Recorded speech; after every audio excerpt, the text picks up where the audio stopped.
BMC Teammachine SLR02 review.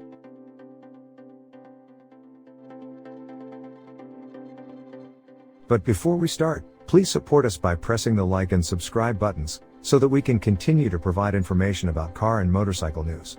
Also turn on the bell button to get the latest updates. Your support means a lot to us. Thank you. It's now in its 11th year and it's got all the big wins under its belt. The Tour de France with Cadel Evans in 2011, the World Championship with Philippe Gilbert in 2012, Olympic gold with Greg Van Avermaet in 2016, and this fourth-generation BMC Teammachine is the bike of both Ag2r and Qhubeka in the World Tour this year. The Pro Team bike is the BMC Teammachine SLR01, which in its top spec with SRAM Red eTap AXS costs just short of £10,000 and weighs a claimed 6.57 kilograms. With a little reconfiguring of suffixes, not to mention the use of the Swiss brand's second-tier carbon and a lower-priced, Ultegra Di2-based spec, the BMC Teammachine SLR02 costs less than half that, and weighs almost 1.5 kilos more. BMC Teammachine SLR02, frame and fork. While bike brands like to supply claimed percentage improvements, weight, aerodynamics and compliance, or stiffness, are the big three of the new flagship model over the previous one, there's not so much information available about the lower-priced models. However, since the tube shapes are exactly the same, it's safe to say that the Teammachine SLR02 frame shares the SLR01's aerodynamic advantage of 6% over the older Teammachine. It definitely says that BMC, like the other big brands, is bringing aerodynamics to a formerly purely lightweight bike. It has a dedicated aero bike in the Timemachine Road.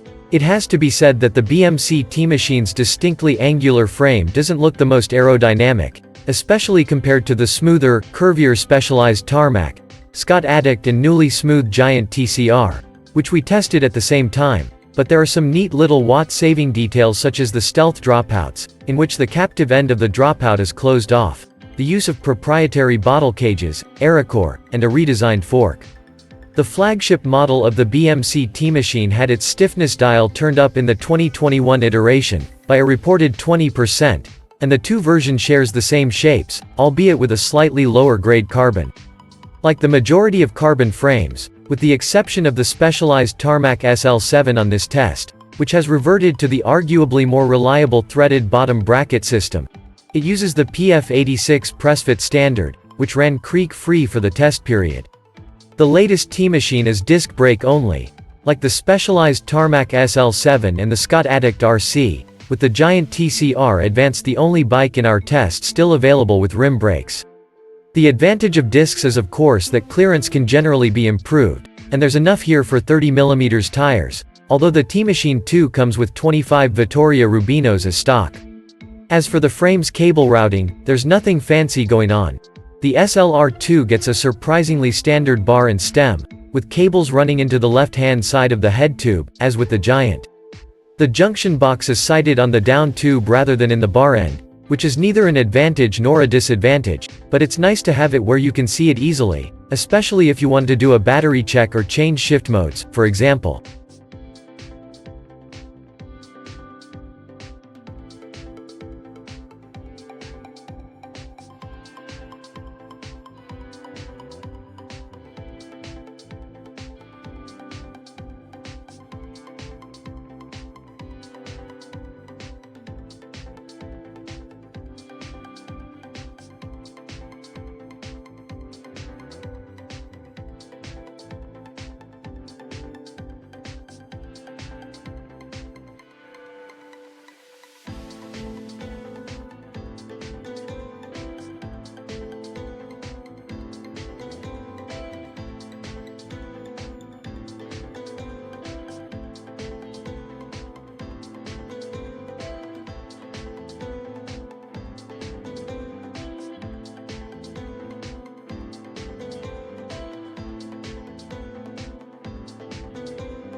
Thanks for watching.